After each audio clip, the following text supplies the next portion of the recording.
Welcome to the Bagel Logic Podcast, the show where Papa Thom spreads wisdom like a smear of cream cheese on an everything bagel. Here's your host, Thom Jennings. Hello, everyone. Welcome to the Bagel Logic Podcast. Some of you listeners may be thinking, where have you been?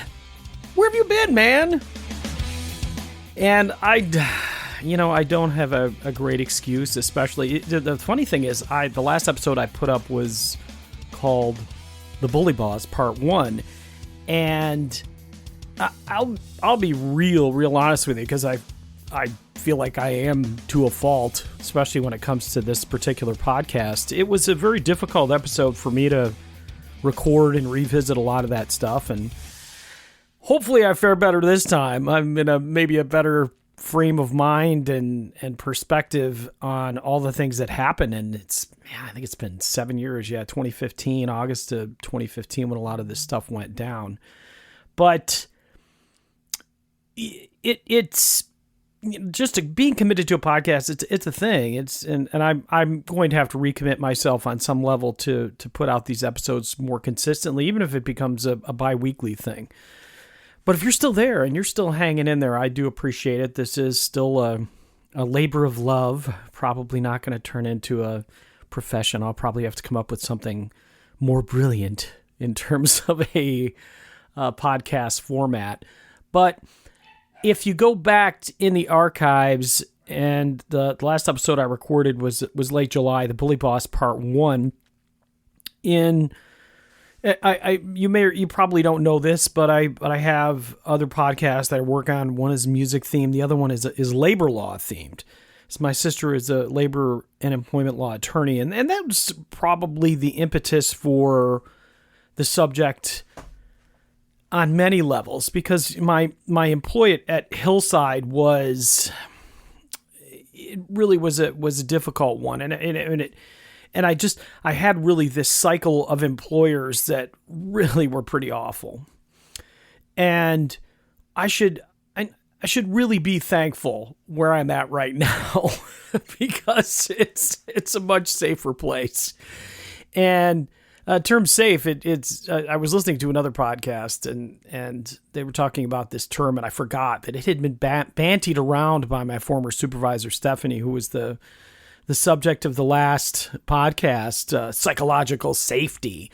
And I don't mean to say that with such deep sarcasm, but that was more of a reflection on her kicking around that term so loosely and using it like it actually meant something, which it really didn't. And at least not to her. The concept is a very, very, very, very important one. The concept of psychological safety, if it's a term that you've never heard, I mean, it's fairly self-explanatory. If you're in a situation with an individual who has mental health issues, they need to feel safe on some level. You can't bully them. You can't make them feel worse about, what's going on, whatever their current mental state is. And as someone who's gone through some very severe mental health issues, I mean, I was hospitalized at one point for a week for mental health issues, and I've taken medication through periods of my life, but the problem I had with the medication is that it sapped all of my creativity. So at some point in my life, I had to learn to deal with the highs and the lows, the peaks and the valleys. And the maddening thing about dealing with depression is that you don't necessarily know what's going to trigger it. You just don't. And some of the strangest things trigger it for me, and some of the things that are fairly obvious. I was a victim of sexual abuse. I don't know if I've mentioned that on previous podcasts, and as much as it rolls off my tongue very easily, I was a victim of sexual abuse. It was an incredibly traumatic experience. In fact, it happened twice, 2 entirely different incidents, 2 different people. One involved drugs when I was a little bit older, and yes, I was Bill Cosby'd by someone, and the other one was just a basic I guess, child molestation, and not by a priest or anything. But whenever I hear anything having to do with sexual crimes, it's a trigger. It's definitely a trigger. So living in Buffalo, we've recently had this situation with a place kicker and punter. And he was accused of gang raping this young lady, and nobody believes the young lady. And I mean, in my case, when I was sexually assaulted as a child, I'm around age 6 or 7, and I reported it to my mother. My mother didn't want the embarrassment. It was the best friend of her best friend's son, so she didn't want to deal with it, and so it just. Nothing was done. I mean, something was done later. The guy went to prison because these guys that get involved in sexual crimes, they don't change. They really don't. I mean, if you're looking for a podcast, it's going to tell you, oh, people change. People do change. They do change when there's traumatic events or major events in their life that kind of force change. But unfortunately, there's a certain core group of individuals that are wired to be predators, criminals, those types of things. So, in my case, and even in looking back at the situation with Stephanie, is having been a victim of sexual abuse, she and maybe some other coworkers, it was, now, this is going to be one of the rare occasions that I give Stephanie the benefit of the doubt. And maybe she didn't understand some of the things that were going on. Although I did explain a lot of this stuff to her at the time. But I was working with families that had children that were being sexually abused. I was working with families as a social worker that had gone through a lot of things that I'd gone through in my youth. And on many levels, it was re-traumatizing me, because the difference between being a special education teacher working with individual kids as their teacher is, yes, that you're exposed to the things that they are exposed to. And yes, they discuss these things with you. And yes, you can be re-traumatized on some level, but the difference is that you are at an arm's length. You're not in their home. You don't necessarily see it. Whereas if you're a social worker, you go into an environment like that and you have to deal with it. You have to confront it. You deal with this just incredible poverty. You deal with the looking at the actual scars of the abuse. I mean, all these types of things. And you have to be the right kind of person. And in retrospect, I was not. I was not the right person for this job. I was the right person to deal with a few clients, because there were some clients that I was very successful with. But I couldn't deal with the clients that were dealing with the type of trauma that I was dealing with, especially the kids that were clearly being either physically or sexually abused, and nobody wanted to listen to them. And I knew how helpless they felt because I lived that. So then you layer on top of that, you have this boss who is, just for whatever reason, we have this disconnect between the two of us. And it just made for a ridiculous situation. Now, we left off where this thing really, really goes south and starts to become almost Twilight Zone bizarre-ish. And to recap, if you didn't listen to episode 1, go back and listen to it. I don't want to have to recap it. But ultimately, there was the disconnect started. It seemed to start back when I didn't get a promotion I felt that I deserved. And then she felt insulted because I questioned it. So I wound up getting this thing called the performance improvement plan, multiple ones, because in order to terminate an employee, most agencies, they have these long processes that say, you have to be written up one time, written up twice, whatever. And a performance improvement plan is one where they say, these are your deficiencies. This is what you need to do to correct them. It can be a tool that could be used very positively, very effectively in the right hands, but it also can be a tool that a bully, a tyrant, can use to basically beat down an employee. Am I saying that Stephanie was a tyrant? To me, she was. Yeah, absolutely. What wound up happening is that I was, in addition to doing my function as a social worker, I was also on a board with some different people, actually with a woman who I believe is the CEO of Hillside right now. Her name may come up in the recordings that I'll be playing today, Maria Cristalli. and she's the current CEO of Hillside. And at the time, she was in charge of corporate compliance. And I was on a committee with her, this committee that actually discussed psychological safety in the workplace and continuous improvement and all these types of things as an organization. And it was a strange dynamic because I was the only person on the committee that was the term that they used was a frontline employee. Everybody else was in either mid to upper level management, including Stephanie. And there was a degree of attention that I was getting that maybe she misconstrued as my voice having more authority than hers in these meetings. I don't know.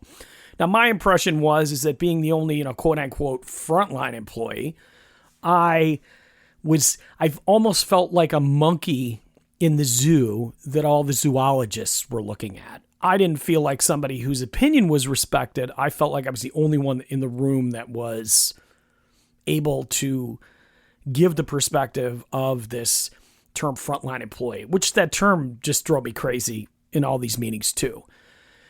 And since then, I've avoided committees in recent years just because I can't be quiet. I can't just sit on a committee and just not say anything. I'm a talkative guy. If you haven't figured that out, then you've never listened to this podcast. I'm a talkative dude. And that's part of who I am. Medicate me on a psychotropic med. Hey man, I become Mr. Compliant Zombie. I mean, if that's what you want, then, go for it. So maybe that's what Stephanie wanted when I was there. But either way, there's two types of people in the world. There's people that really want to hear other people's opinions, and there's people that pretend that they want to hear other people's opinions because you're supposed to want to hear other people's opinions, especially your frontline employees. So I would always, and I have this expression in my day-to-day life, it's something that I've had to really be cognizant of in terms of being careful what I say. So it's like, well, I shouldn't say this, but. And I tell my students this too. I go, before you finish what you're going to say after you are going to say what you're going to say, you've already told yourself that you probably shouldn't say it. It's a little thing. It's just a little mechanism in all of us that is our own way, our own kind of way of self-censoring. And it's sort of along the same lines as, well, to tell you the truth, I mean, you should be telling us the truth all the time when you're speaking. So why do you have to predicate that by saying to tell the truth? And some people joke, they say, oh, well, then all the other times that you say that, you're lying. In many cases, people use that expression because it's the thing that they're about to say may either be A, unbelievable, or B, offensive, or maybe C, unbelievably offensive. I don't know. Anyhow, back to the story of Stephanie and my time at Hillside. So things had gotten worse, I think, by the time that we left the last episode. And Stephanie was, I don't know, I made a mistake. I don't know if it's a mistake. Here we go. I'm going to question myself. You listeners out there, my friends, acquaintances, random individuals that may listen to this podcast, maybe I will solicit your advice on this because I don't know. I don't know if I should have handled the situation differently. But I went over Stephanie's head. I reported her. I reported her for harassing me. I reported her for bullying me. At least that was my perception. And it was the reality. I'm not going to fluffy this up. People are saying, well, we had a difference of opinion. No. She was bullying me. She was targeting me. I think that most reasonable people that were around knew that she was doing that. That's the way it was. So I reported her because that's what I thought you're supposed to do. You go to your HR person, you say, look, I'm in a situation here at work and I think you should know about it. Because sometimes it's not just about you. It goes back to the whole discussion that we were having earlier in the podcast, where when you're somebody who's been sexually assaulted and you report it and then nothing is done, you still think, people should be raised to believe that they should report crimes. But look what we do to people that report things. Look what we do to them. We vilify them. So there was a part of me that had that, that there's that famous scene in National Lampoon's Animal House. You got the devil on one shoulder, you got the angel on the other shoulder, and the devil's telling him to do the bad thing, and the angel's telling him to do good thing. I have these two different voices, and the one voice says, Thom, just deal with it, get out of the organization, find another job, quit, move on. Another part of me says, Thom, you have a social responsibility to turn this individual in, because if they're doing it to you, they could do it to somebody else. And I'm a realist, folks. Was Stephanie horrific to other employees? Nope. Let me tell you, if Stephanie loved you, she was a great boss. But it goes back to social responsibility. So here I am, a social worker. I'm a mandated reporter, which means that if I see child abuse, I legally have to report it. How can I not report this? But even from past experiences, and I cannot think that I'm alone in this, reporting your boss never works out well. What wound up happening is Stephanie thoroughly upped the ante. And I'll try to go through the story as quickly as I can because it's such a bizarre story. It's almost unbelievable. Maybe it's not. I don't know. Maybe people will be listening like, oh, Thom, that's totally believable, especially knowing you. You probably don't know, but you may know. I had a part-time job at the time. I still have it. I cover concerts, and I was at a venue in Buffalo, New York, attending a concert, and one of my former coworkers, this woman named Barb, who was an office troublemaker, she was in a bad marriage, used to hit on me all the time. It was just an awkward situation. So I would see, she was security at Art Park, and I don't even know why she left the organization, but there'd just been so much drama and just a bunch of crap going on. Eventually Barb left, but she was still good buddies with a few of the people that still worked with me. And so she came to me, and mind you, this is a concert. There's a lot of music going on in the background. She's like, oh, how are things going? I said, things are going all right. He says, well, what's happening at Hillside? I said, well, it's audit week, and everybody's going kind of crazy and yada, yada, yada. Now, what Barb said I said is that we all want to kill Stephanie. Like, I don't remember saying it. And I recorded the phone call I had with Barb, which I'm going to play in a second, so you can make your own judgment call on whether I said it or not. I don't think I said it. Worst case scenario, if I did say it, really? So what Stephanie does, so what happens is Barb tells this woman, Robin, who's her friend. Robin tells her friend, her girlfriend, actual lover, Pam, who then tells Stephanie that I said I was going to kill her. So what Stephanie does is she locks the office down. Like, she has the office that she works in put in lockdown. Yes, because of me. Because I supposedly threatened to kill her. Now, as somebody who, as I mentioned before, my sister's an employment law attorney. You can't necessarily mess around with this stuff. I deal with it as a teacher. I have a kid that we had to put a restraining order against within the last month that was threatening to shoot up the school. Like, I get it. But this kid also has a history of mental health issues, and there's been a series of violent things happening. Whatever. But you've got somebody who tells somebody who tells somebody who tells somebody, and you're going to take that and then lock down the office. You're going to let people know that the reason you're locking down the office is because I'm supposedly the one that wants to kill you. I don't know. Defamation of character. I don't know what it is. It's just ridiculous. It's ridiculous that on some level, Stephanie, who showed virtually no fear in dealing with me in any other situation, suddenly feigned this, oh, he's going to come and kill me. Now, I've never owned a gun, no history of violence. I have a temper, but it's not a physical violent temper. I mean, can I get nasty? I mean, you can listen to my tone of voice on this podcast. You could tell I could probably get nasty. I don't get real personal, though. I try not to, unless you've really ticked me off. So either way, so that's the situation. So I'm just like, at this point, I'm going, what? Like, what is this pure insanity? But again, I'll play some of this phone call with Barb, and then we'll talk a little bit about that. And then I have the subsequent follow-up thing with Stephanie. If this stuff bores you, I apologize. Hopefully there was some good content at the front end. I think there might have been.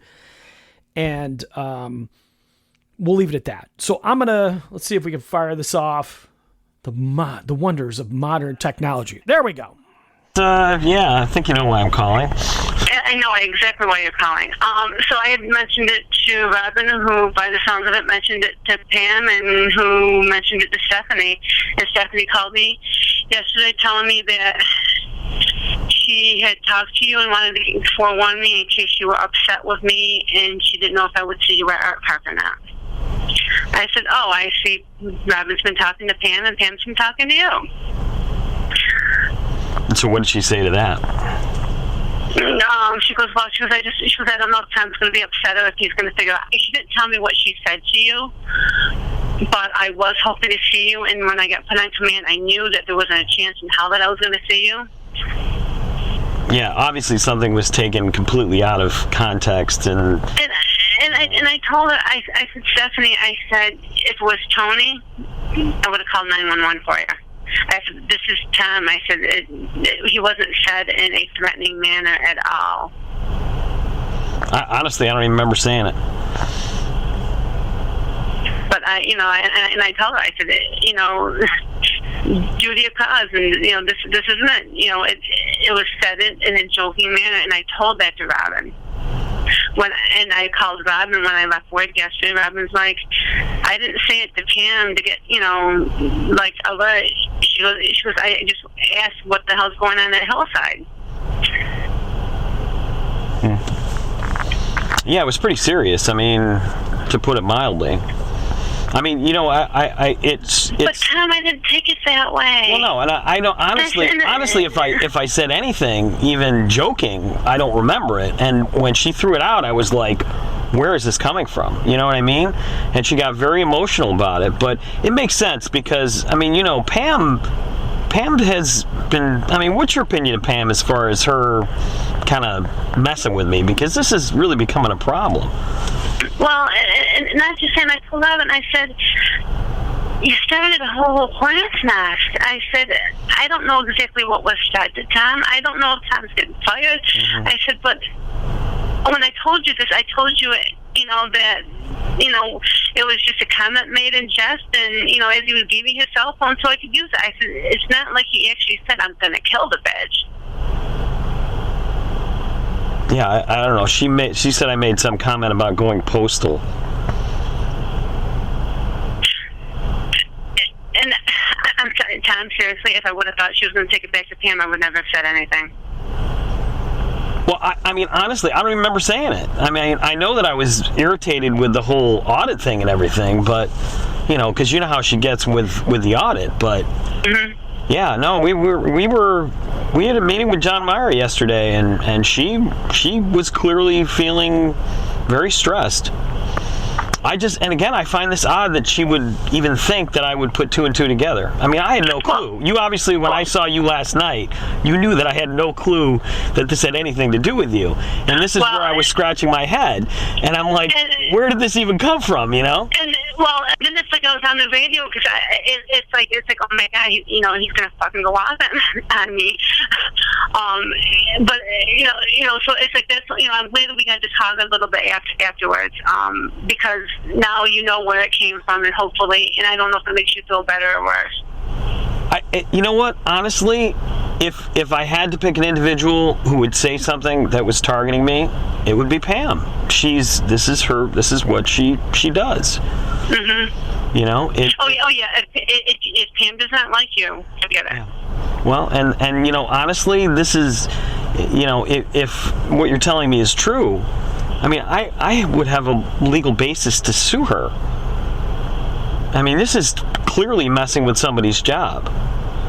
This isn't like just spreading gossip. This is something that impacted my job. And I'm not blaming you for it, because you and I don't work together. And I'm also upset that Stephanie is calling you about an employee when you no longer work there. You know what I'm saying? Well, she was calling me in case she put it together, and that she was afraid that you were going to attack me. And it's like I'm not. But I mean that. You see, but that again. Now this is slanderous as well, because you know I'm not a violent person by any stretch of the imagination. I mean, my comment back to Stephanie was, I don't know what's going on at Hillside. I don't want to know. Right. If Tony was to make these comments, anyhow, I think that gives you a sense. I mean, the phone call goes on further, but I'm not gonna waste your time with it. And but man, it's so weird. I've actually listened to this at least 2 or 3 times, sort of getting prepped for this particular episode, and man, I'm not sure which part bothers me the most, and the whole threats of litigation and suing and everything. I mean, it's all fine and dandy. It none of that ever really happens.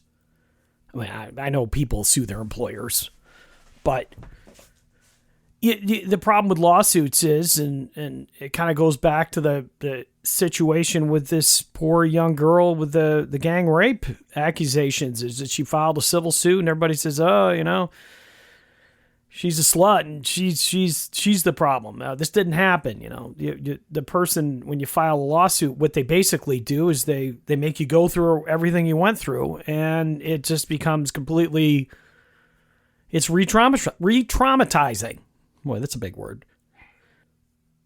I don't know if I could have found. I definitely didn't have the money to pay for an attorney to sue Pam or Stephanie or anybody like that. But yeah, why should it ever come down to that? It's just insanity. And the part, when you listen to Barb talking about how, here, I have a boss. Okay, let's just say, for argument's sake, she genuinely felt threatened. And I mentioned in the phone call that Stephanie and I did meet, because what happened is they locked down the office in Batavia, and I'm recalling this now as I listen back to the phone call. They locked down the office in Batavia. We heard about it at the other office. Now the Tony that Barb mentions is Antoinette. Her name was it's a she, and Tony was from, I don't know if I mentioned her in the last episode or not. But Tony is from, I want to say, like the New York City area.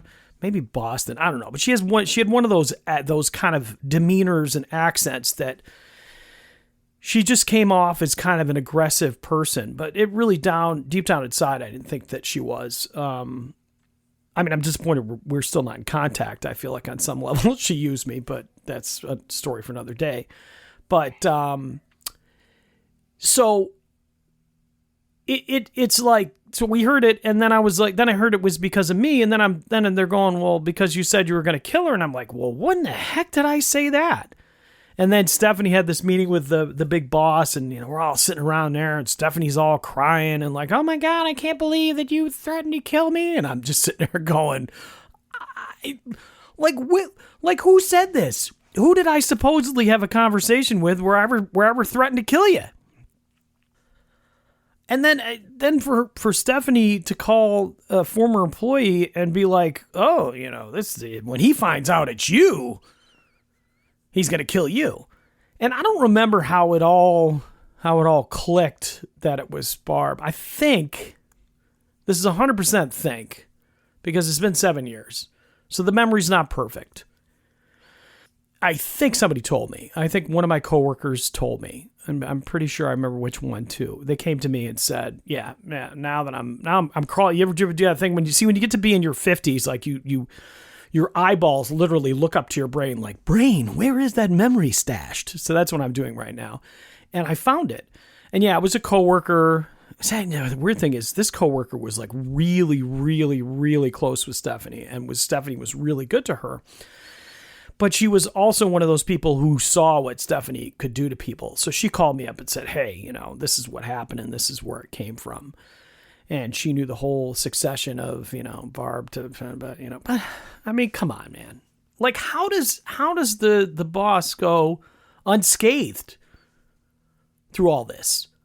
Like, I've reported them for bullying me, and then they turn around and pull this. But you know what? Management is, these people are tight, man. They all hang together, and so it just gets even worse.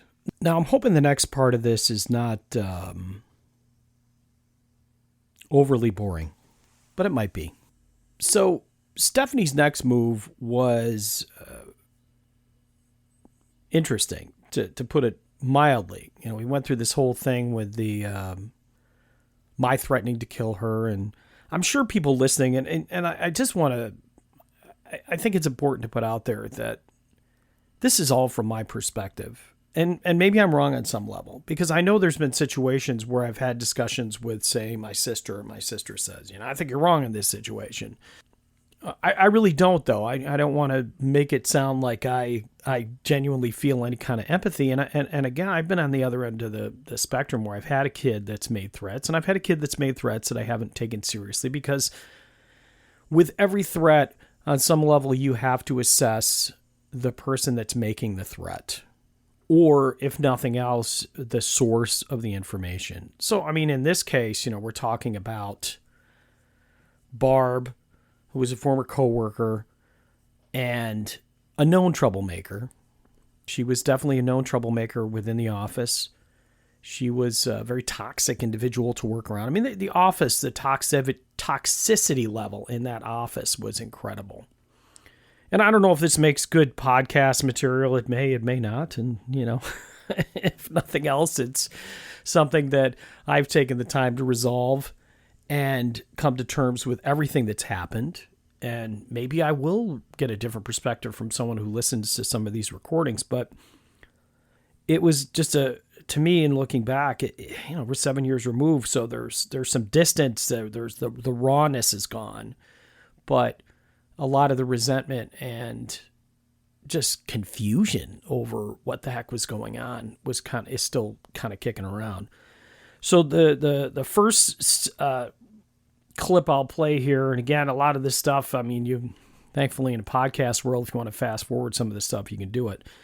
This is kind of the setup where they're just about to tell me what a horrible human being I am and how bad I am at my job. So I'll wait till the clip ends. I'll try to wait till the clip ends to make any kind of comment. Let's see what the level's like here. Here we go. Just to take care of the investigation findings, what Maria told me is that my piece was to read to you the recommendations based on the findings. So I'm just going to read verbatim what she has in here. I can't give you a copy of the investigation, is what Maria said. What we need to do is, after we go through this, the performance improvement plan addresses specific pieces of this, and then I have to send a letter to Maria saying we met today, we went over it today, here's our plan moving forward, and then issues that are beyond your, that are bigger issues than you, system changes have to go into place because of this, the results of this investigation. For your edification, they had a large waiver audit of all the records and stuff, and coming out of that, they wanted to look at Thom's stuff. And then that got bigger, and they wanted to look at all of Thom's stuff from the present January to February through June.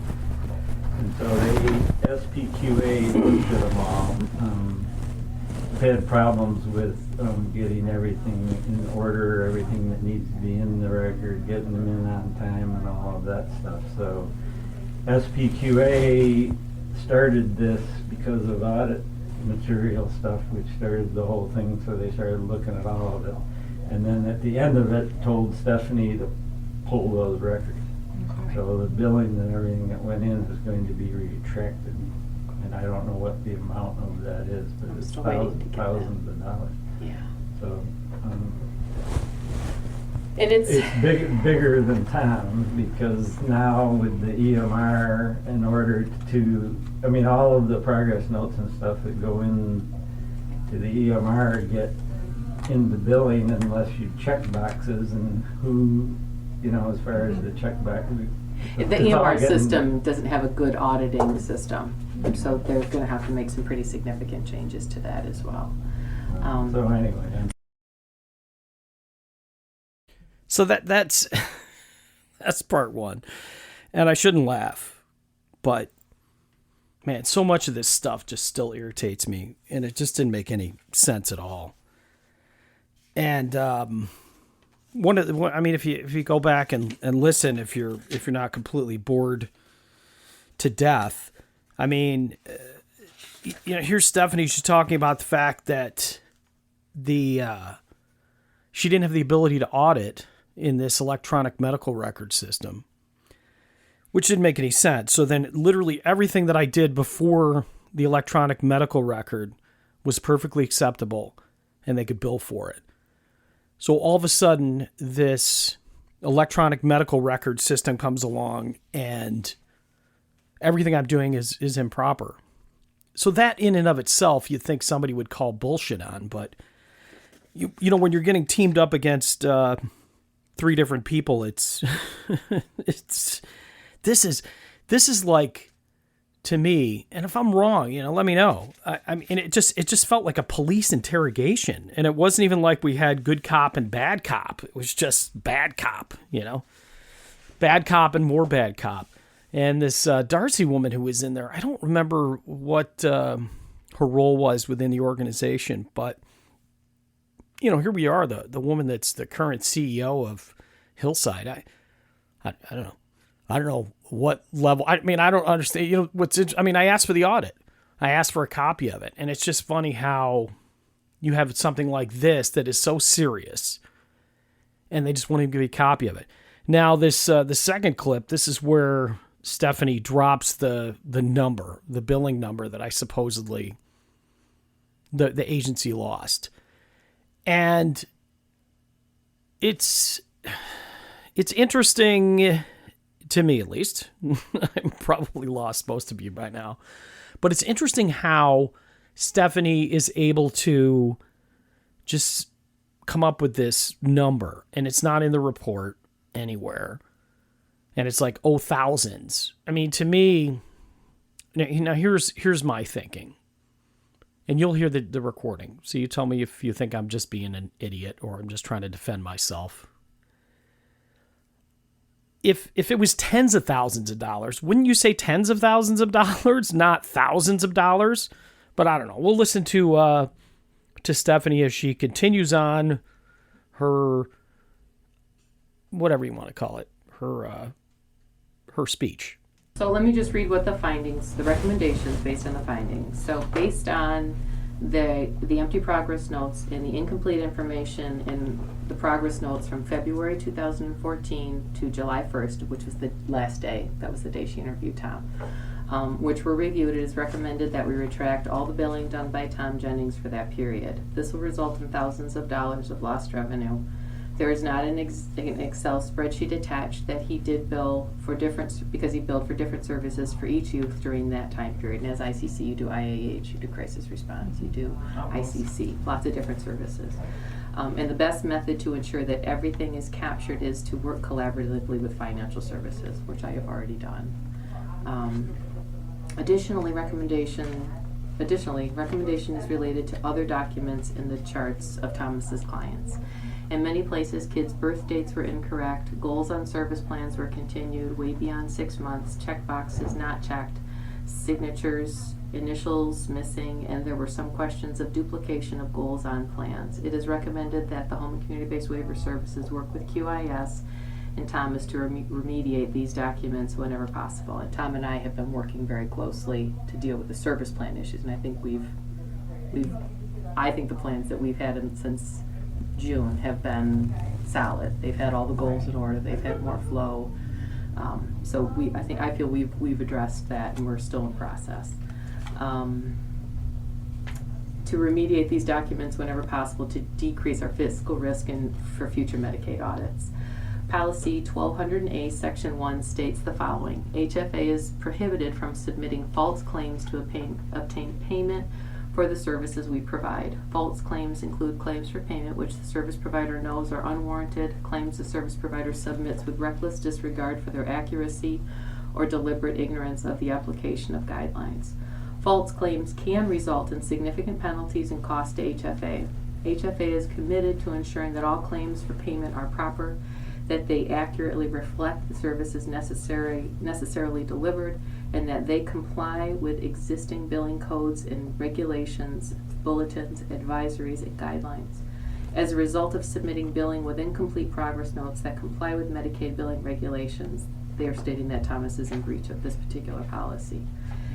As supervisors were able to review his paperwork prior to EMR, any changes were made and those went to Bill. They were audited by PSS staff, they were audited by Jeff, and any corrections Thom was able to make before those were even submitted. As EMR came into line, there was less ability to do this due to the large number of notes being reviewed. It's difficult to review each progress note. If there's a way for EMR to denote which notes have been reviewed, approved, that would help the process and could minimize potential risk in the future. And that's what I'm working on. I've got a meeting on.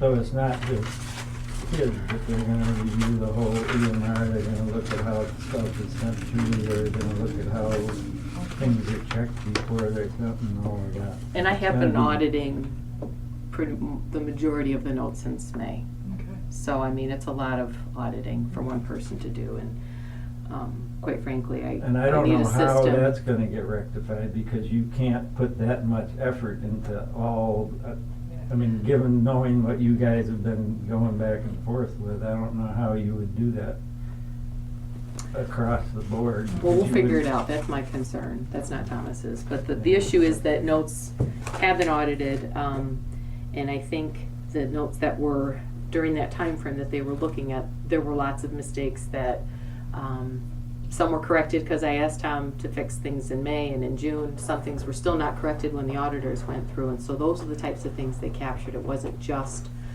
a blank progress note. It was missing goals and objectives. It was missing intervention. This is from an SPQA standpoint.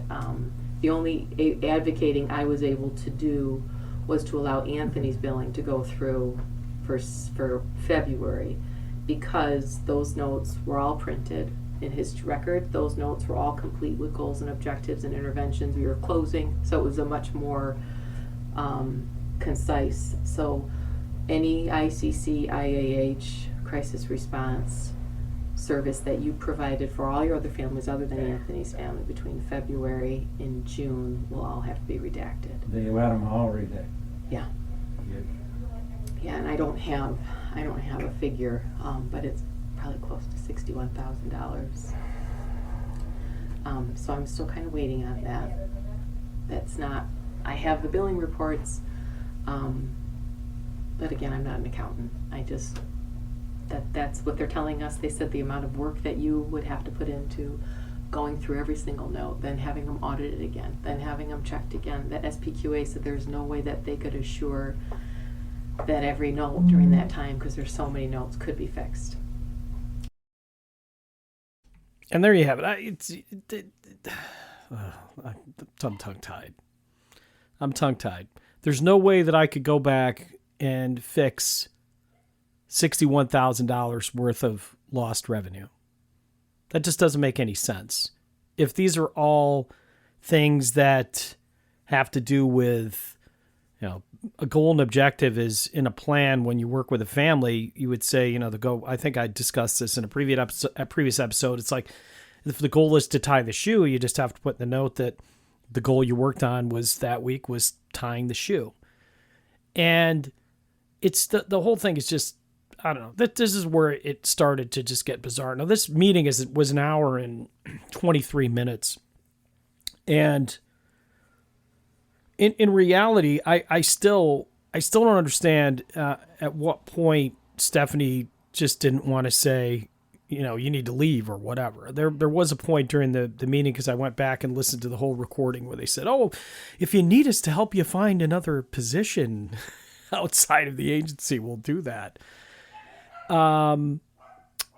See, that upset my dogs. Can you hear it? It's just like, I just don't understand why people do things the way they do. Why you can't just be honest. And there was so much dishonesty here in terms of the things that can, and a lot of these things just weren't logical.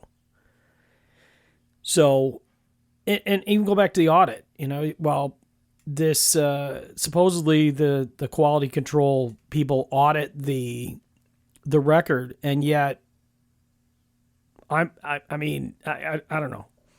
I don't get a copy of the report. You can't show me specifically what I did wrong. I mean, how am I supposed to correct anything anyway if there's not even a list of things that were done wrong?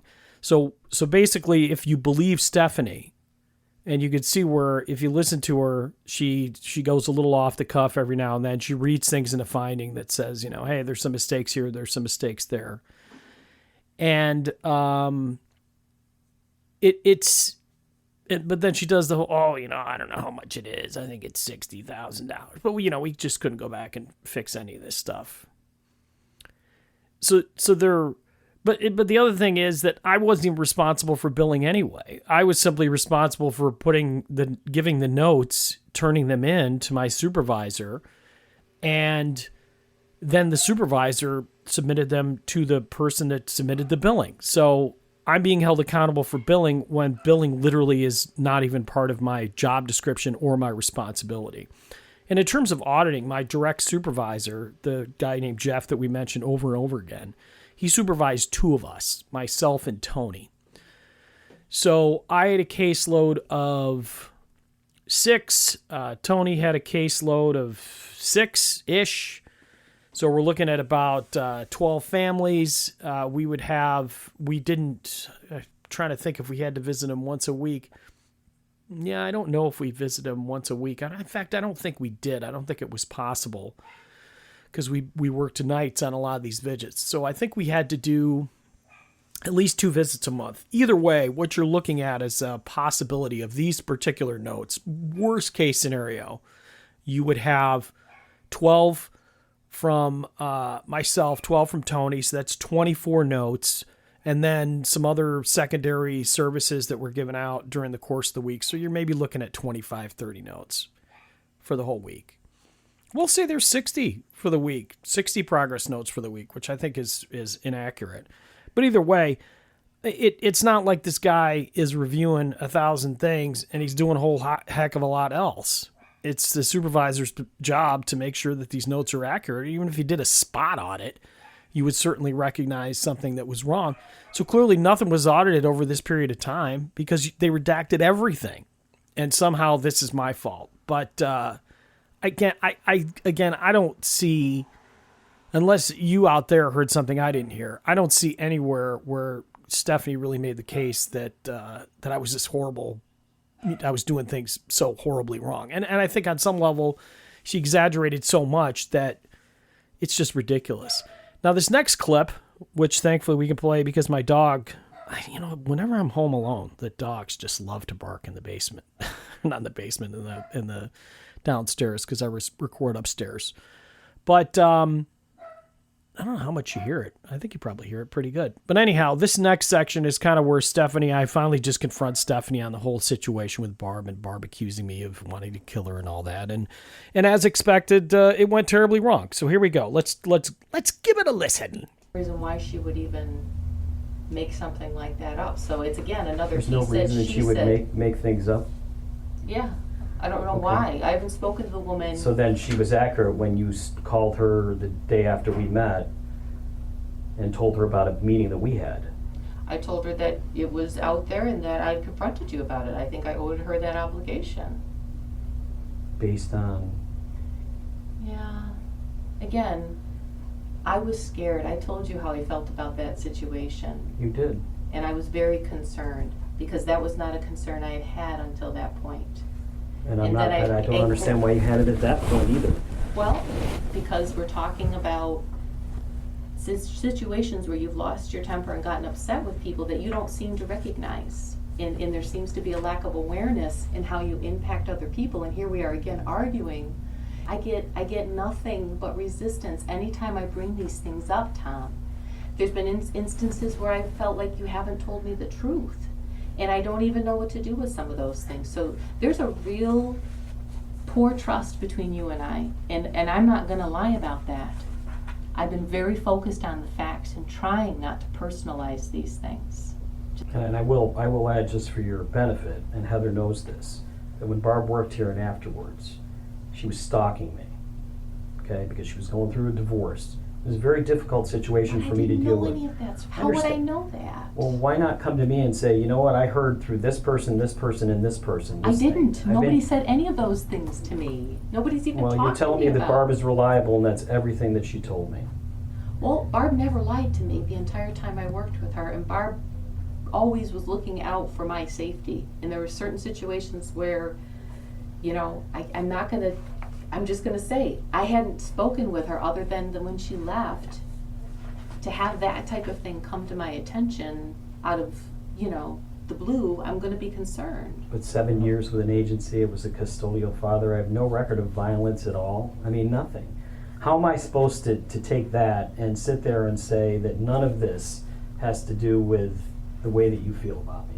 The way that I feel about you has nothing to do with your performance. I will Stephanie's never said anything bad about you, Tom. John, you were here when she made the claim that she was in fear for her life from me because of me. We were all in the room together when that happened. To me, that's pretty serious. I don't know. This is a little bit longer clip, but I think you get the essence of it, and I don't even know if I'm going to be able to salvage an episode out of this particular Bagel Logic podcast, just because it's man, I'll tell you, I've tried to record it. I've had so many different things happen, SD card writing errors, you know, everything. It's like there's this curse over me saying, "Don't do it, Tom. It's horrible." But it's been, and it's interesting because this episode has really been the logjam, and it's kind of ironic because, yeah, on so many levels, Stephanie was, man, this period of my life was awful. And I would say that, you know, I'm 56 years old, which I love to say over and over again. I love to say my age, but I think it's important sometimes to remind people. And in my 56 years, there's been some traumatic episodes, and this was traumatic. This was pretty awful. It's in the top 10, probably not the top 5. I mean, you know, we've had major family illnesses, and I mean, my dad attempted suicide, and I found him before he died. I mean, that's pretty damn traumatic. But the hard part is, it's kind of like somebody said to me, and this stuck with me for a long time, that like the difference between divorce and losing a spouse who passes away is, when a spouse passes away, you can look back on it and say, well, there's really nothing I could have done. It's over. I can't change that. So you have to reach a point of acceptance when it comes to death. Okay? You're forced to resolve whatever that situation is and whatever that relationship is. Whereas when you go through divorce, it's this just long, slow, and painful process. And it's difficult. I mean, I know I've been there. And in this case, this was a termination of employment. And in reality, whatever thrill Stephanie got, whether she meant to or not, it became a power play. Like, it was just a pissing match between two people. And obviously I didn't have the upper hand. And she won. Yeah. I mean, financially, my family was, we nearly lost our house after this whole situation happened. Do I think Stephanie feels a shred of remorse about any of this? No. I don't even know if she has the capacity to feel remorse, which is ironic because she heads up a program that's, you know, supposed to be dealing with families. And I'm sorry that sounds harsh, but, you know, this is kind of the world we live in. I mean, we have all these not-for-profits that are out there with these people that have just these great public personas that come off as so benevolent and really wanting to do things that are going to help society. But at their core, many of them they're just like any other factory. They're just like Amazon or whatever. They're producing a product and they're trying to make money. And everything having to do with this whole, you know, back and forth, you know, what's interesting is what she used to get to me. The way that she got me out of the agency was to attack the profit center, the progress notes. There's nothing in here along the lines of, you know, oh, you know, your work with the families, or you've done this inappropriate, you've done that inappropriate. And those things are tough to measure because they just are. And I've never really said this until now. I mean, I've thought it, and I'll say it, that I think this particular program had such little value for the money that was being spent on it. I mean, it was utterly ridiculous. I don't want to say it was a complete waste of money, but man, it was a waste of a lot of money. It really was. Because it was like we had, there were components of it where we would just hand people cash and tell them to, buy things or whatever and pay different bills and everything. I never really understood it. Like I never understood the purpose of it, like what it was doing to help strengthen the families. So the most successful client that I ever worked with, she was this young girl, and it was a difficult case. I mean, she had gotten involved with some older men that were having sex with her and then giving her drugs, and then she got hooked on drugs. Heroin, opiates, things like that. But she was different. I think she enjoyed the attention, and she had a lot of other layers of mental health issues. And she was in and out of the hospital. But really, the only thing I could do for her was to just kind of be there and try to not be so judgmental. And we had a degree of success. But, unfortunately, after, I left the program and, they basically forced me out, fired, whatever you want to call it. I guess I would more consider it forced out than fired. She called me and she was hooked on the drugs again. And it was heartbreaking. Like, it was just awful to have that conversation with her because she had come so far. And in fact, before I left, she'd wanted to go back to a traditional school setting, and she was in a special education school. And I told her she wasn't quite ready. And she would typically get very upset when people would tell her things like that. But I said, look, you got one more year. Put together one more year. You're in an easier school setting. There's less stressors. You don't have to deal with all the BS and everything like that. Eventually, she did wind up going back to traditional school. She got a degree, and then years later, she called me and told me that she was hooked on the drugs again, didn't have anybody to talk to. And I felt awful, and we talked, and I tried to talk her down, and we kind of stayed in touch still. And then she got off the drugs again, and she got a job, and I was like, okay, good, you're stable and everything like that. And then back in 2018, I was out of town at a concert in... It was a cool concert, too. I mean, it was my favorite band in the world. They hadn't played together in over 30 years. It was in Atlanta. I was spending time with my family. So just a very cool time. And I got back, and her mother called me and said she'd been trying to get in touch with me because she had wanted me to be a pallbearer for her daughter's funeral because her daughter had committed suicide. I'm not going to say how. It was pretty terrible. And if I did, you'd probably be able to do a little research and figure out who it is. So in the interest of some privacy for this young lady, but I don't know. On some level, that story just encapsulates the problem with these not-for-profits. Like we just, while this young lady was a certain age, there's money to be spent. There's agencies that'll take her. And then she gets to be a certain age, and maybe there's not a program that's there to help her, and we just send them off into the world to fend for themselves and commit suicide. And one of my coworkers that I worked with, who was on that case with me, I mean, didn't find out about suicide until a year and a half later. But that's just, that's how it went. So do I bear some resentment towards this agency and this particular program? Yeah, I really do.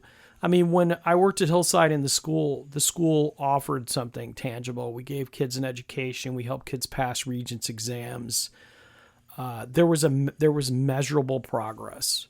And for all its faults, special education schools, they do provide a service, and there's a tangible outcome. Everybody's into these what is it? I mean, some of these buzzwords in these agencies now, the measurable goals. It has to be quantifiable. Sometimes things aren't quantifiable. But there are just these programs that just make me sick to my stomach, and they're run by people like Stephanie, and I don't even know whatever happened to Stephanie. You know, and I guess I'll wrap it up on the concept of, you know, forgiveness. Forgiveness. Have I forgiven Barb? Have I forgiven Stephanie? Have I forgiven Pam? All these people that tortured me. No, I don't know. You know, that's a great question. There was a pastor that ironically, he kind of screwed me over too, but he had this one sermon that I'll never forget, and it really hit home. And on some level, it didn't make any sense, but I figure if you've put in the time, you actually make it to the end of this podcast, you deserve some form of payoff.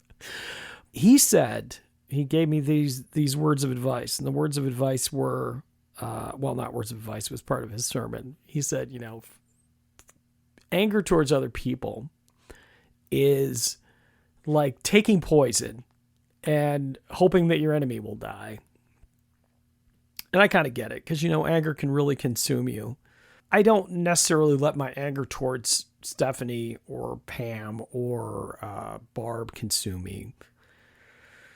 I mean, the thing with Stephanie is that I may have mentioned it earlier, but, you know, I wrote a grant proposal that her husband received, you know, X amount of $1,000 for the project. And I was just really pissed off because I was thinking, you know, this son of a bitch's wife almost cost me my house and everything I owned. And yet here I am bringing money into his household, and I'll never get an ounce of appreciation for it. And believe me, he never sent me a thank you letter for that grant proposal. But, I don't know what happened to Barb. I don't know what happened. Well, Pam, I know that her girlfriend there, the one Robin, she passed away. I remember seeing that obituary. And that's another thing. It's so weird. Like, if you see the obituary of somebody who is just messed with your life. Now, this Robin woman, I literally met her once. I just didn't.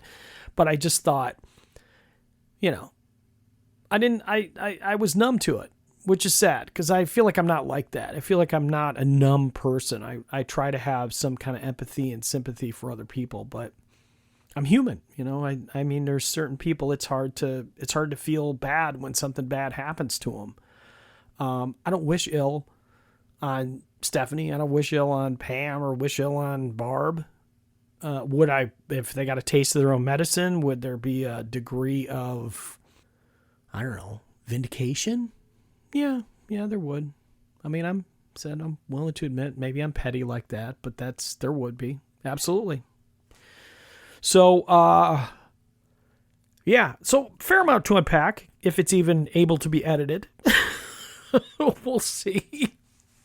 And after this week, we should probably go back to a more traditional format, whatever the heck that is, for this particular podcast. But again, if you've listened, I appreciate it. That's all I got. Thanks for listening to Bagel Logic. Yeah, I'm like, what? Just shut up, Tom. Just end this thing. But yeah, thanks for listening to the Bagel Logic Podcast. I'm not even going to promise to be more frequent in terms of episodes. I'll just try to do it. Because, you know, sometimes when I promise myself, I let myself down. But that's it. I'll talk to you soon. Thanks again for listening.